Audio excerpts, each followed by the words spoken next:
प्रिय दर्शकों, जय श्री कृष्णा, राधे राधे। सभी साथियों का हमारे YouTube चैनल प्राचीन ज्ञान सागर में आपका बहुत बहुत स्वागत है।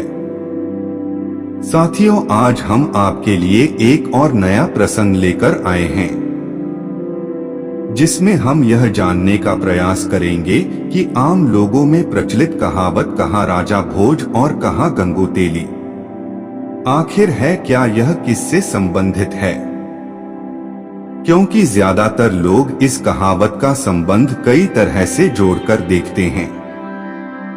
कोई लोग राजा और तेली से, तो कई लोग अमीर और गरीब है, कई लोग बड़े व छोटे से, तो कई लोग राजा और रंक से। लेकिन इस कहावत का मूल संबंध के बारे में विस्तार से जानने के लिए वीडियो को पूरा व अंत तक जरूर देखें और समझें। साथियों, धार्मिक नगरी मध्य प्रदेश के धार जिला, जो कि राजा भोज की राजनगरी थी, जिसे धारा नगरी कहा जाता है। साथियों, राजा भोज एक कुशल योद्धा थे, साथ ही वह हर कार्य में निपुण थे। राजा भोज शस्त्र और शास्त्र दोनों के विद्वान थे, साथ ही वे एक पराक्रमी, बहादुर, तेजस्वी, रणनीतिकार योद्धा थे। राजा भोज ने अपने इस पराक्रम की बदौलत बड़े बड़े योद्धाओं को पराजित कर उनके छक्के छुड़ा दिए थे। वह एक श्रेष्ठ शासक थे।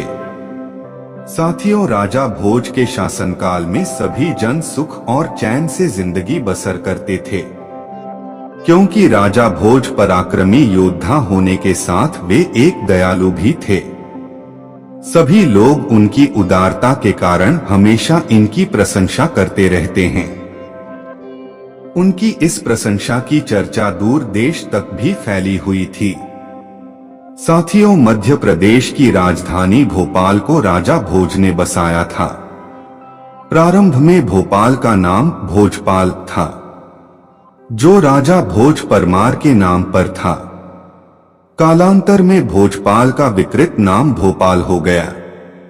राजा भोज ने अपने शासनकाल में कई मंदिरों और इमारतों का निर्माण कराया था, जो भोपाल का स्थापत्य कला का स्वर्णिम युग भी कहा जाता था।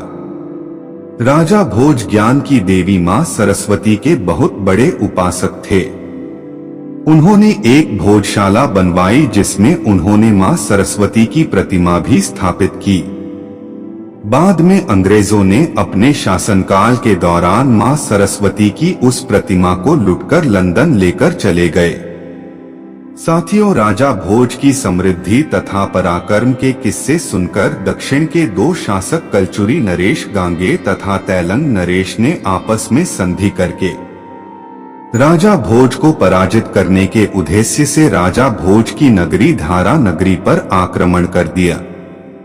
परंतु राजा भोज की छोटी सी कुशल और प्रशिक्षित सेना ने दोनों शासकों की संयुक्त सेनाओं को बुरी तरह से पराजित कर दिया। जब यह बात धारा नगरी की प्रजा को पता चली, तो उन्होंने इन दोनों राजाओं को पराजित करने के कारण एक कहावत प्रचलित हो गई, कहाँ राजा भोज और कहाँ गांगे तेलंग, जो बाद में समय के साथ अपभ्रंशित होकर गांगी तेलन और फिर गंगू तेली में बदल गई। साथियों, कहावत में गांगे जिसे गंगू और तैलन नरेश को तेली कहकर उपहास में यह कहने लगे, कहाँ राजा भोज और कहाँ गंगू तेली। साथियों, कालांतर में यह एक कहावत के रूप में प्रचलित हो गई, जो आज भी जनवरी के जुबान पर विराजमान है। इस कहावत को गायन के माध्यम से भी कई बार प्रचारित किया गया है। यही नहीं, ज्यादातर लोग अक्सर तंज कसने के लिए भी इस कहावत का प्रयोग करते हैं। तो कोई किसी एक दूसरे की तुलना करने में भी इस कहावत का प्रयोग करते हैं। साथियों, यह कहावत इतनी लोकप्रिय है कि अक्सर आम बोलचाल में भी कहीं न कहीं सभी के जुबान से यह कहावत निकल ही जाती है। साथियों, कहाँ राजा भोज कहाँ गंगू तेली नामक कहावत लोक कथा को हमने आपको विस्तार से बताने का प्रयास किया। और आगे भी हम आपके लिए इसी तरह के नए नए प्रसंग लेकर आते रहेंगे। तब तक के लिए सभी साथियों को जय श्री कृष्णा, राधे राधे।